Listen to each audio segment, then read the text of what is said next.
ఇంకెన్నాళ్ళు రెంటింట్లో ఉంటాం? సొంత ఇంటి కలను నెరవేర్చుకుందాం. Suman TV biggest property expo October 18th, 19th HSCC Novotel Hyderabad. ఇప్పుడే ఫ్రీ ఎంట్రీ కోసం కాల్ చేయండి. నమస్తే ఉషా. నమస్తే రావు. ఉషా, ట్రంప్ పెట్టే రూల్స్ అతి కఠినంగా ఉంటున్నాయి H1B వీసా మీద. అంటే ట్రంప్ ఫోకస్ అంతా ఈ H1B వీసా మీదే ఉంది అని చాలా మంది అభిప్రాయం అన్నమాట. ఈ కఠినమైన రూల్స్ ఐటీ ఉద్యోగస్తుల మీద ఎలాంటి ప్రభావం చూపిస్తుంది, టోటల్ గా ఇండియా మీద ఎలాంటి ఎఫెక్ట్ చూపిస్తుంది? రాధా, నేను లాస్ట్ ఇయర్ యుఎస్ లోనే ఉన్నా. ఆటాకి వెళ్ళాను జూన్ లో. I was there mostly September end వరకు ఉన్నాను. అంటే బయట న్యూస్ లో వచ్చేది ఒకటి ఉంటుంది, రియాలిటీలో ఒకటి ఉంటుంది. అదైతే చెప్పగలను, ఎందుకంటే నేను చాలా దగ్గరగా చూసాను. ట్రంప్ క్యాంపెయినింగ్ అంతా చూసాను. తెలుగు వారి ఎలా అయితే పాలిటిక్స్ ఇట్లా కొంచెం మర్డర్ అటెంప్ట్, సింపతి అట్లనే మొత్తం జరిగాయి. ఎలక్షన్స్ అంతా నేను అక్కడే ఉన్నాను, న్యూస్ అంతా చూసాను. ఇంకా మన వల్ల కాదని చెప్పి వచ్చేసాను నేను.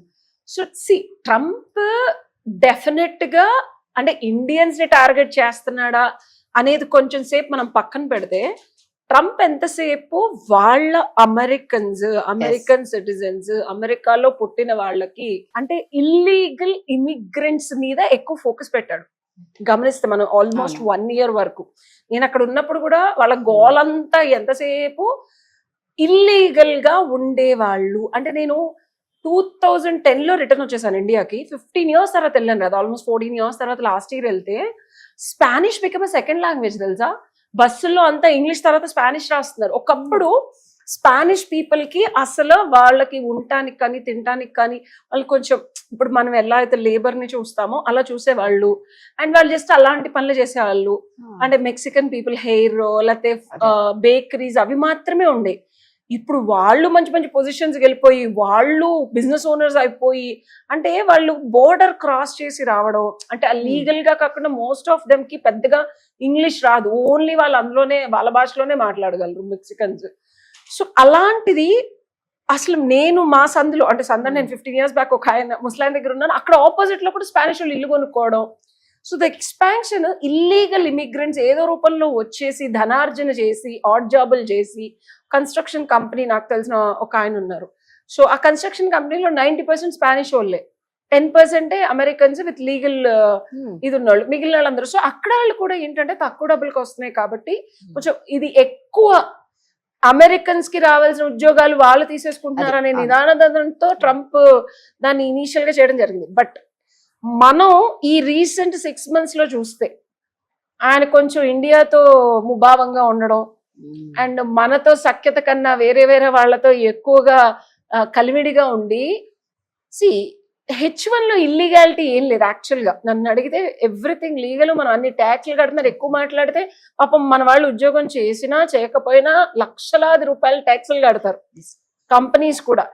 ఇప్పుడు నెక్స్ట్ ఫోకస్ ఏంటంటే, సరే మనం రాజకీయాల గురించి నేను ఎప్పుడు మాట్లాడను కానీ, ఒక లాస్ట్ 3-4 months లో మన పిఎం గారికి ఆయనకి కొంచెం తేడా వచ్చిన దగ్గర నుంచి మనల్ని టైట్ చేయటం మొదలు పెట్టాడు ఆయన. ఎట్లా అంటే స్టార్టింగ్ లో ఒక చిన్న జలకిచ్చేసాడు. మొత్తం H1 అందరూ కూడా XYZ నెంబర్ కట్టేయాలని. అమ్మాయి ఏం మాట్లాడుతున్నారు. సో ముందు అసలు H1Bలు ఆపేశారు, కొత్త H1Bలు. అండ్ మనాళ్ళు కూడా యాక్చువల్ గా ఒక ఫ్లైట్ రిటర్న్ కూడా చాలా మంది వలస వచ్చేస్తున్నారు. నా ఫ్రెండ్స్ చాలా మంది రిటర్న్ రావడం జరిగింది లాస్ట్ 1 year లో. అక్కడ అంటే ఉన్న ఆస్తులు కూడా ఇంకా ఇక్కడ ఈ ఊరికే ఈ పిచ్చిగోలు. ఇప్పుడు నిద్ర లగిస్తే ఏదో ఒకటి కాంప్లికేషన్ ఇవన్నీ పెడితే చాలా చిరాకు వస్తుంది కదా రాదా. గ్రీన్ కార్డ్ హోల్డర్స్ కి కూడా ఫ్యూచర్ సిటిజన్షిప్ వస్తుందో రాదో తెలియదు. అసలు రోజుకు ఒక కొత్త అప్డేట్స్ ఇస్తా ఉన్నాడు ఈయన. మనోళ్ళు కొంచెం రెబల్, ఎందుకంటే మోస్ట్ పవర్ఫుల్ పొజిషన్స్ లో మనాళ్ళు కూడా ఉన్నారు. ఎస్పెషల్లీ మన ఇండియన్స్. తెలుగు వారి సంగతి పక్కన పెట్టేసి, తెలుగు వారు అయితే ఇంకా కీ పొజిషన్స్ లో ఉన్నారనుకో. అండ్ మోస్ట్ ఆఫ్ ద ఎకానమీలో రియల్ ఎస్టేట్ పీపుల్ దగ్గర నుంచి, డాక్టర్స్ దగ్గర నుంచి, సైంటిస్ట్ల దగ్గర నుంచి, పెద్ద యూనివర్సిటీలో కీ పొజిషన్స్ లో ఉన్నారు మనాళ్ళు.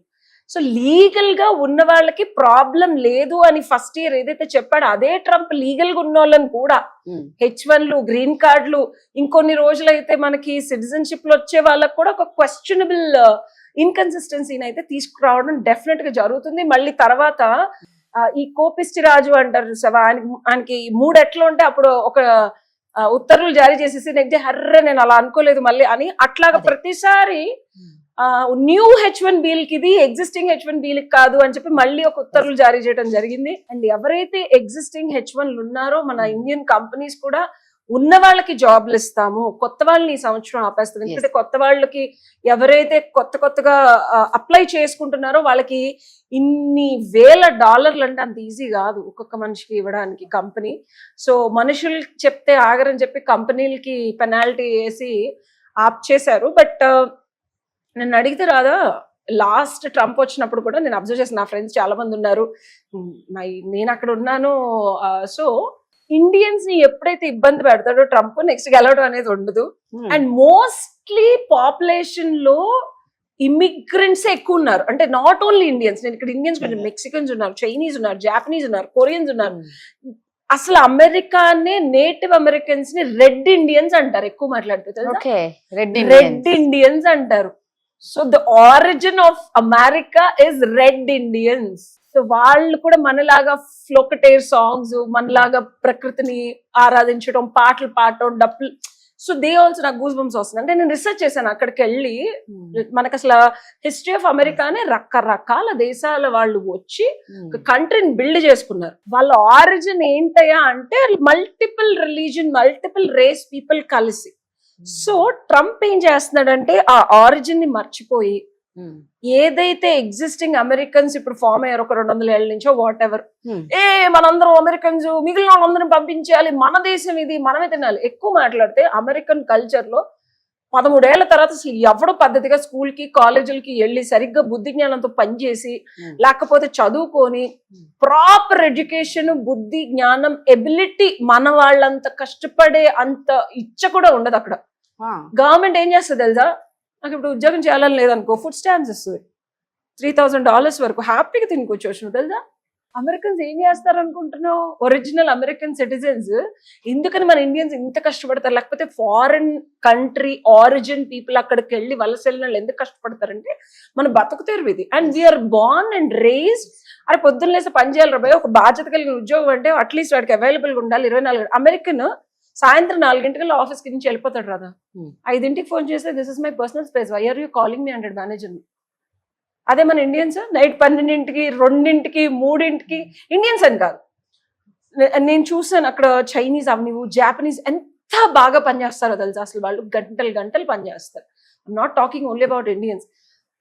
ట్రంప్ ఏంటి సోమరితనము అంటే కంపారిటివ్లీ మనకన్నా వాళ్ళకి కొంచెం లగ్జరీ లైఫ్ స్టైల్ ఎక్కువ కాబట్టి వాళ్ళు ఇప్పుడు గుడ్డెత్తి చేలో పడ్డట్టు ఒక గ్రూప్ ఆఫ్ గాడిదలకి మనం ఇదే అని చెప్తే ఈజీ వాళ్ళని కన్విన్స్ చేయడం. మనం ఏంటి ఇంటెలిజెంట్, క్వశ్చన్ చేస్తాం. సో ఇలా అంటున్నానని కాదు, బట్ నేను అక్కడ ఉన్నది చూసింది చెప్తున్నాను, కామన్ సెన్స్ తో చెప్తున్నాను. ఏంటంటే ఫారెన్ ఆరిజిన్ ఉన్న వాళ్ళని అమెరికాలో ఉండకుండా ఏదో రకంగా తోసేయాలి అనే రూల్స్ లాగానే కనిపిస్తున్నాయి నా అనాలిసిస్ ప్రకారం. కానీ ఎబిలిటీ ఉండి టాలెంట్ ఉంటే అమెరికాలో రాదా, ఇండియా కన్నా చాలా చాలా చాలా ఆపర్చునిటీస్ టు ఎర్న్ ఉంటుంది.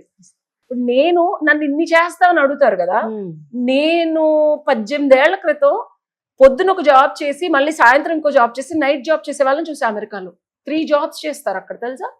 18 years బ్యాక్ చూసాను కాబట్టి నేను ఇన్ని చేస్తున్నాను. ఇప్పుడు జనాలకి ఒక 5 ఏళ్ల నుంచి కోవిడ్ తర్వాత ఇండియాలో ఒక జాబ్ చేసి లేకపోతే ఒక ఉద్యోగం చేస్తూ ఒక వ్యాపారం చేయడం ట్రెండ్ అయింది, ఎందుకంటే ధనార్జన కోసం. నేను 18 ఏళ్ల క్రితమే చూశాను కాబట్టి అమెరికాలో ఏంటంటే నీకు టాలెంట్ ఉందంటే ఆపర్చునిటీ ఉంటుంది, ఆపర్చునిటీ ఉందంటే డబ్బులు వస్తాయి, అండ్ ఇమీడియట్ గా నీకు పేమెంట్స్ అనేది క్లియర్ అయిపోతాయి. ఇక్కట్లాగా మోసాలు చేయడం అది ఉండదు. ఆ లైఫ్ స్టైల్ కోసం పాపం ఇండియన్స్ అవనివ్వు ఎనీ వెస్టర్న్ ఫారిన్ కంట్రీస్ వెళ్తారు. ట్రంప్ దృష్టిలో బాగా బుద్ధి జ్ఞానం ఉండి పనిచేసి ఎబిలిటీ టు ప్రొడ్యూస్ రిజల్ట్స్ ఉండే వాళ్ళకన్నా అమెరికన్స్ నే ప్రోత్సహించాలి, అమెరికన్స్ కూడా అలా తీర్చిదిద్దాలి అని ఇంటెన్షన్ ఏమో, కానీ అది కష్టం. అంటే అన్నా చూడు చాలా మంది వచ్చేస్తున్నారు అని, అంటే పొమ్మన్ లేక పొగ పెట్టారంటారు తెలుసా నీకు, పాతకాలం సామెత ఉంటుంది, నేను సామెతలు చెప్తాను అనుకుంటాను. పొమ్మన్ లేక పొగ పెట్టాడని ఆయన పొగ పెట్టాడు ఇప్పుడు. సో ఆ పొక్కి కుదిరినంతసేపు మాస్క్ వేసుకొని ఉండే వాళ్ళు ఉంటారు లేదా ప్యాక్ చేసుకొని వస్తారు. బట్ ట్రంప్ ఎప్పుడు మళ్ళీ ఏం చెప్తాడో తెలీదు. నువ్వు అన్నట్టు ఏంటంటే ఒక్కొక్కసారి ఒక్కొక్క మాట మారుస్తూ ఉంటారు కాబట్టి రాజుగారితో ఆడుకున్నా తప్పే, ఆడుకోపోయినా తప్పే అంతే. రాదా, ఇప్పుడు ఆయన రాజు. అంతే, నిజంగా అంటారు చూడండి, పంతులు గారి కూతురుతో ఆడుకున్నా తప్పులే, ఆడుకోకపోయినా తప్పులే. ఆడుకుంటే ఎందుకు ఆడుకున్నావు అని కొడతాడు, ఆడుకోకపోతే ఎందుకు ఆడుకోలే అని కొడతాడు. అట్లనే thank you Usha. Thank you.